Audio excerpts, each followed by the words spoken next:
Hi, I'm Lloyd Schellenberger from the Military Historian Channel. Thank you for tuning in, and we appreciate it.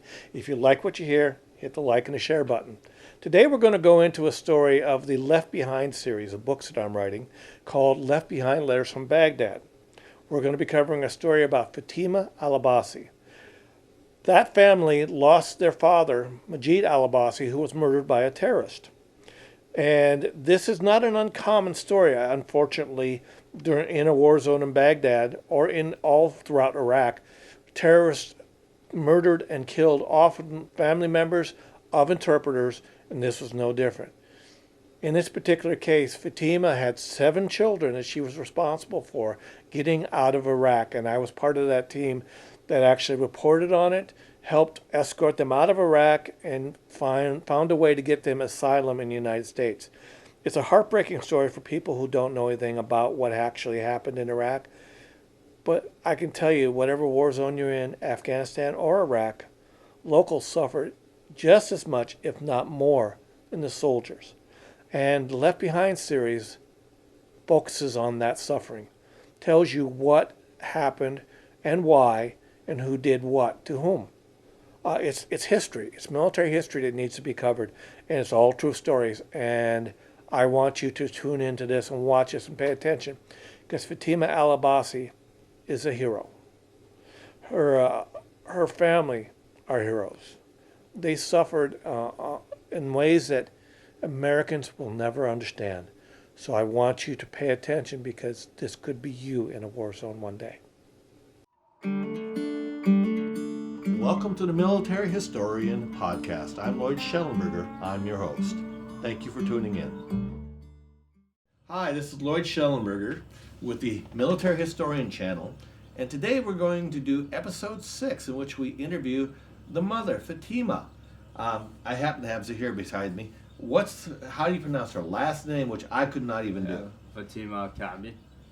Fatima al-Kabi, right? Ah, there you go. There we go. Fatima al-Kabi, and she is the subject of Left Behind Letters from Baghdad and her family and the military. And if there's anything good that came out of that war, it was them. So please watch it and really pay attention to her story. It's worth listening to. Thank you. Fatima, could you tell me who you are and your full name? My name is Fatima Al-Kabi, and my middle name is Wahid. Thank you very much. And we're actually talking to you right now while you're in Baghdad, correct? Yes. How have you enjoyed it? I'm enjoying with my family a lot. We spoke earlier, and you said that you are more comfortable back, and we're not going to say the hometown, but you're more comfortable in the hometown back in America, correct? Yes. And you're more comfortable being around your kids, correct? Yes, I feel like more safe. Well, just to let you know, for your protection, we're going to black out your face on this. Okay. So even though we see it now, we're going to put in a blackout there so that nobody can actually identify you. Okay. Now, for those who don't know her story, and I've talked to everyone except Noir. Mm-hmm. Your husband was murdered by pro-Saddam loyalists on February 16th, right? 2005. January. February? January 16th. 2005. Mm-hmm. Thank God I got Zahir here. He's going to keep me straight. And it was particularly horrific because, if I'm correct, you didn't even know if Omar had survived, correct? Yes. What was the situation with that, and that day? Kind of walk me through that day when you found out that your husband had been murdered and you didn't know if Omar was even alive. Oh, it's someone came in from the Iraqi army. They are by like 3 o'clock. I saw his car his go. And, we see the street, and we saw his car is back again. It's kind of fused for me and for my kids why he's going back, because he want to go to USA Army. And after this, somebody's came in. He said, oh, your husband is killed with Omar. And I didn't know for this time. I they are still, I don't remember what I doing. Like cry for my husband or cry for my son. As like they are killed by the knife, killed by the gun. I didn't know how they are killed and how can I see the body for them and how can I save the other my kids? How can I, it's like how can I find them body? Like that's so hard. For this time, like kind of crazy and scary. We can't do anything until like after it's like sun sets and they are coming. They are said no, your son is still alive, but your husband is died. I'm not believe it. I'm not believe it until like Omar's coming. And he said, Mom, the USA Army saved my life. They found my daddy's body in the street and they are taking me, to see what's going on with me, like in everything. They are back Omar to me. Until the night, Grant and Shane, when they are coming to my home, this is the first time I jump to hug Shane because I'm not feeling safe. When I see Shane and Grant and I give them like a big hug, when I see them, I feel like I'm safe, with them. This is what happened for this day exactly. So, not only did they come and by the way, I heard that you put everybody in the closet, you hid them, and then answered the phone and told them no matter what, do not come out. That's it. In the night before Shane and Grant is coming, like I hear some like a gun in the street, and I'm left them. We have same the closet, not a closet, back home it's a desert, and I left them, and I left my mom by the middle in like a called blanket and something. I said doesn't matter if you saw the ISIS kill me, or you see my body, or you heard scream. Like, I don't need anybody come out. Like, just, they are kill me. I want you guys safe. This is when I told my kids.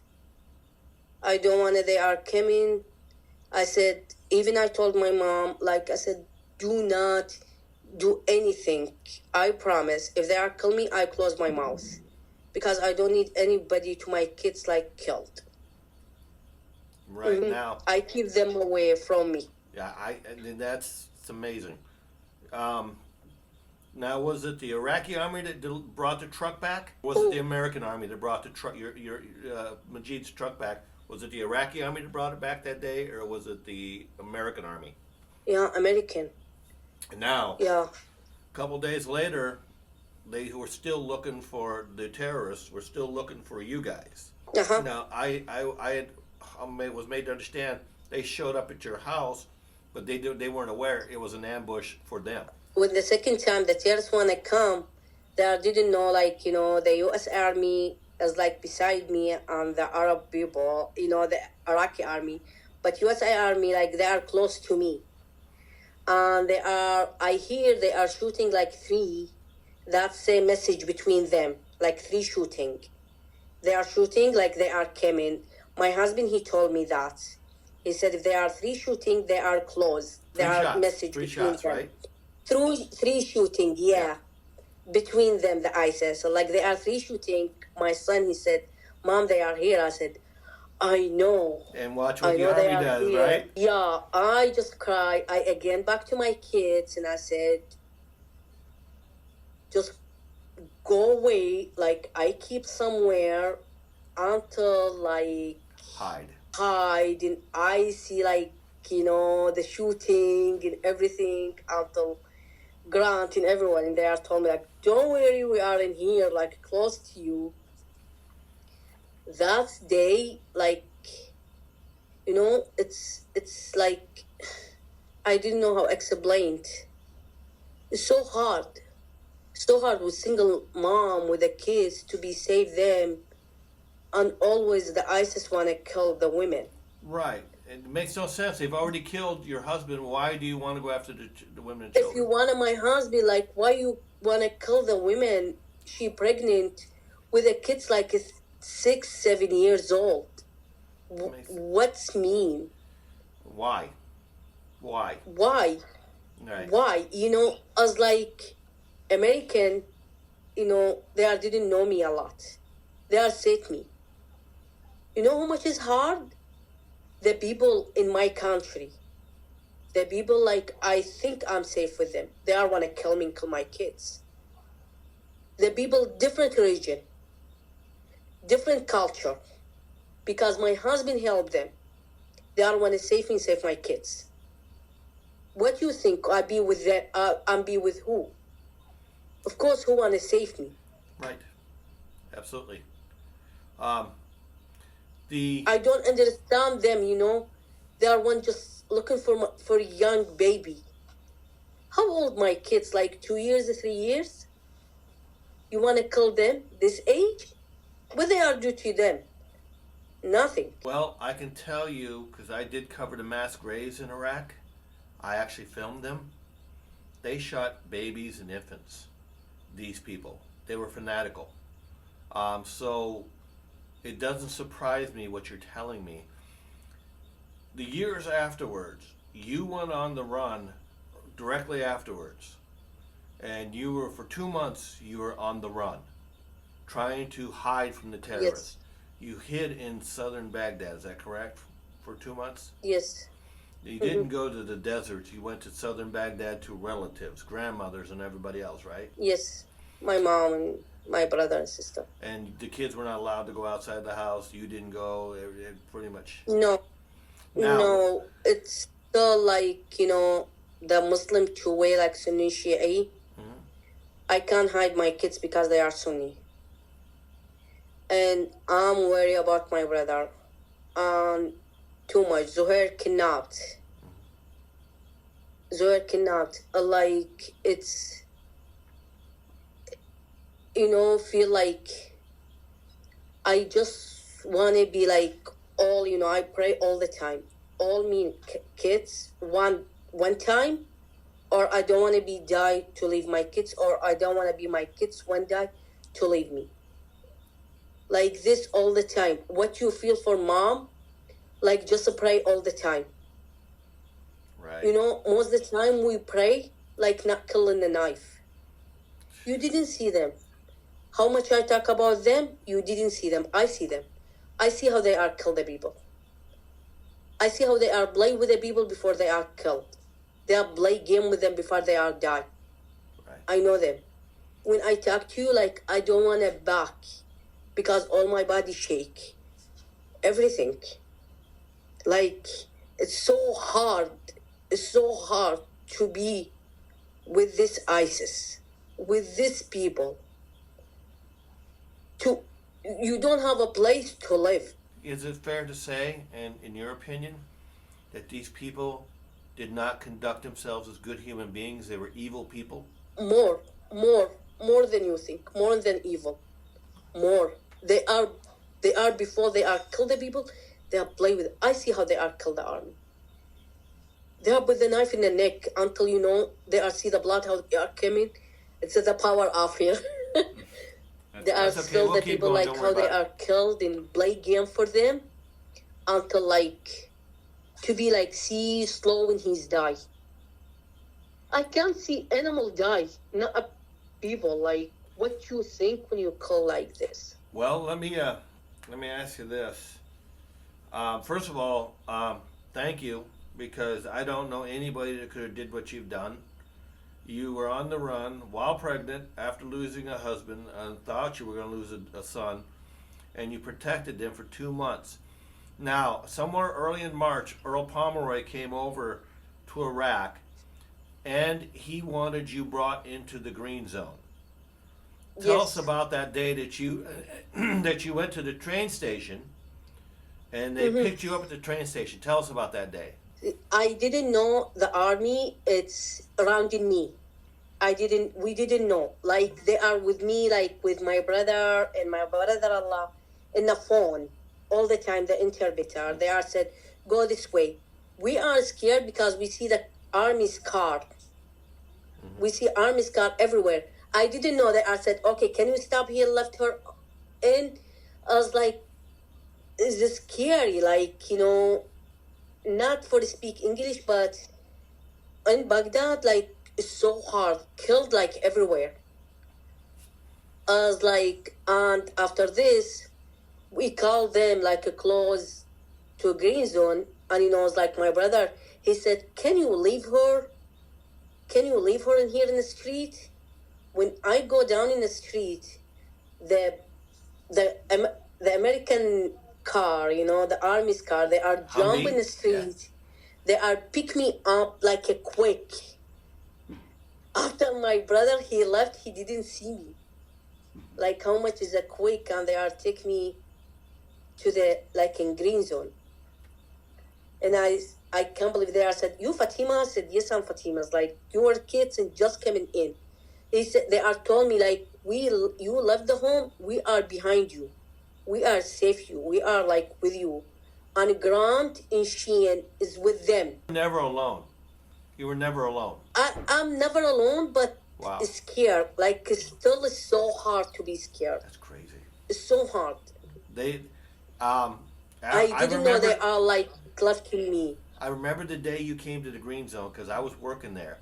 We have met. You just didn't realize it. The day you left, I was a reporter. The day that Earl Pomeroy. You meet me in the green zone? Yes, I met you in the green zone. I met you the day you left. I saw you the day you came in. Okay, I was a reporter to cover that story for you. Wow. I remember loading you up to go to the airport. Remember we had the suicide bomber who tried to kill you guys on Route Irish? I was the guy they told to get up into the turret. And what happened was they had a young kid and they had me get up in the turret, and the colonel backed everybody up. He wouldn't let anybody drive further. And he told me to get up in the turret, and we spent a half hour trying to scare this guy off. The white car. Yeah, the white car. With two Iraqis. Yes, I know that. They are said, I said, I want to be with my kids in this time. Yep. I was the guy who was supposed to be the reporter that day. I ended up being a gunner. So, anyways, and Zahir remembers me because what happened was like I said, the colonel told us stop, back up. Then he told me to get up into the turret, and you guys were a couple of cars behind me. And he said if he so much as moves, or backs up, shoot him. Mm-hmm. So he did back up and got onto the on-ramp and left because I think he knew that he was never going to get anywhere near you. But I also remember that day, and I got to ask you this. They wouldn't even allow you to see your husband's grave that day. And I remember that. That was something. Talk to me about that. They wouldn't even allow you to go see your husband's grave that day. No. How did that affect you? No, I can't see him. They are they are coming to tell me just Omar, he want to go see his dad. I worry about Omar, and I worry about my kids. I just like be too. Like my kids in here, when I go follow Omar, and Omar for this time, it's kidnapped for 5 days. Omar. I can't be save him. I know Omar is smart. He know how to talk to them. And he back to me. When I'm be with the other kids, my kids like separate.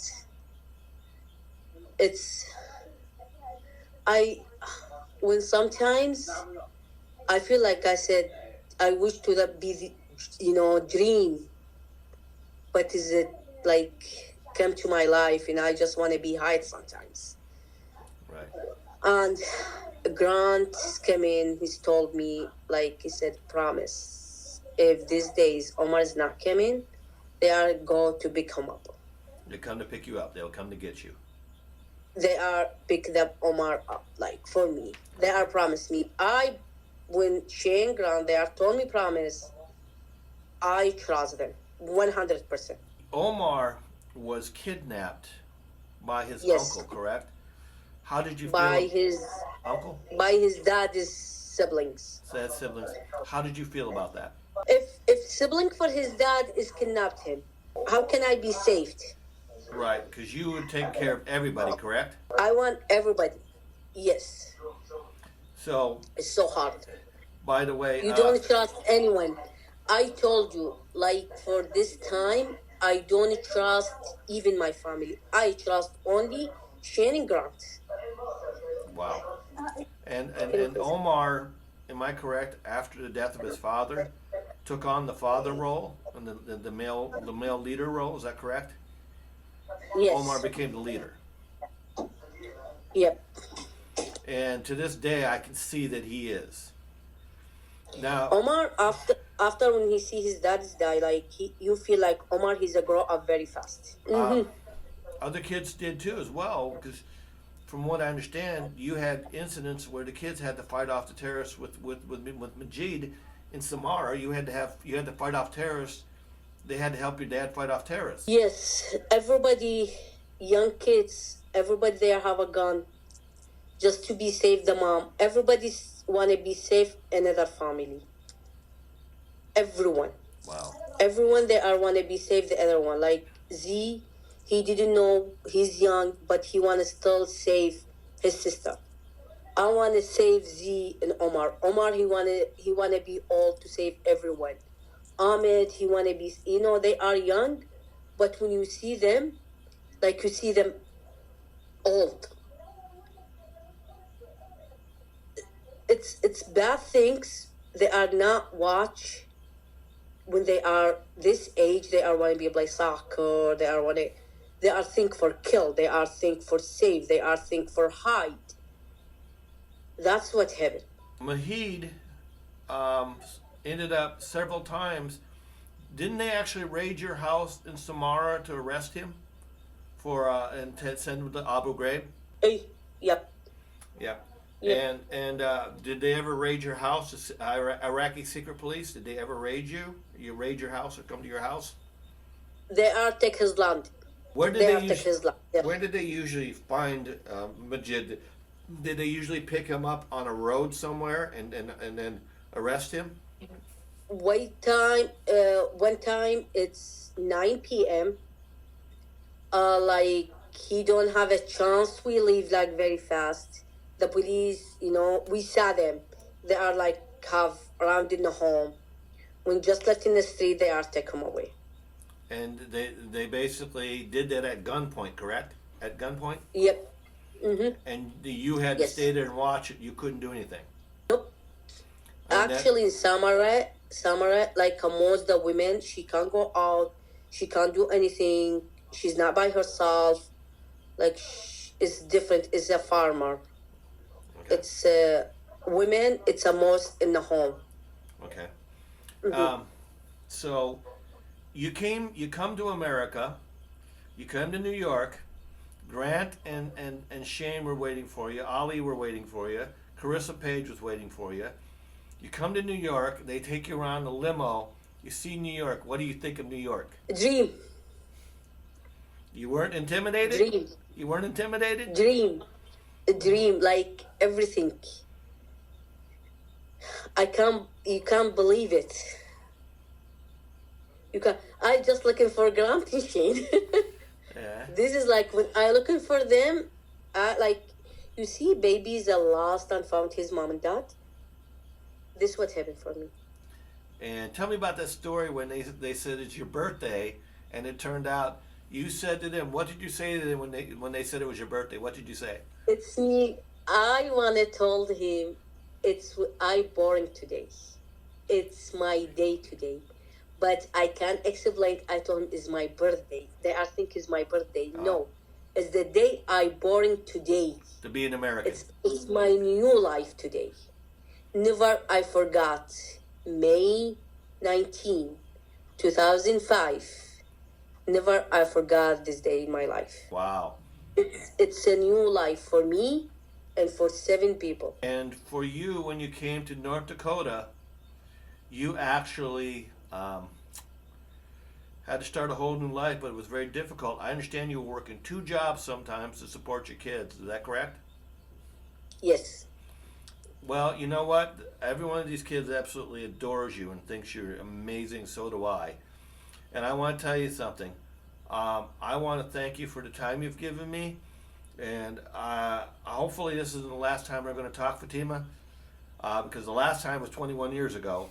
So, that being said, Maybe I see you soon. and maybe you will, hopefully when you get back. I'm going to wrap it up here for you because the power just went off again. And I'm going to thank you for your time. I am a big admirer of yours. You're an amazing woman. Thank you for everything. Thank you so much. Thank you for help us. Okay, well, Thank you. the book, you're going to get the first copy of the book. Don't worry about that. The other thing is, the kids, I absolutely impressed by your family. The kids are amazing. You've done a I'm great so job. proud for my kids. I feel like they have helped me a lot to be a patient. But I told you, it's a still USA, America. It's my country. Even I'm sick here, I call Omar. I told him here, everyone, when I'm die here one day, do not put me in the ground. I want to be over there. I don't want to be here. Well, I thank don't you. want to be. Thank you for everything. And Thank you for you guys all right, for well, everything. this To is be my kids here and everybody when I see them, college and everything, and where I am, like I I'm love in 'em. here work with passport, like nobody can say You anything. got every right to be proud of them. They are amazing. You have an amazing family. I'm Thank going to you. wrap it up here. For the Military Historian Channel, I'm Lloyd Schellenberger, and we've been speaking with Fatima for our main subject of the book, the Left Behind Letters from Baghdad. I'm going to wrap this up, and this is just, I think, the beginning of part 20,000 at this point. But thank you to Americans, that anybody who watches this. If you think you have a tough life, if you think that things aren't going well enough for you and you sit and complain too much, watch this. Because there's nobody in my mind that suffered more than this lady, but she kept her children safe and she got them home. That, to me, is character on a level you'll never see somewhere else. Thank you. All right. So here's the deal. If you actually like and want to share these videos, I think you're supposed to hit the share and the like button. Go ahead, hit it. I think that's what you're supposed to do, and share it with others. We've got more videos coming your way. Thank you for listening. Thank you for your time.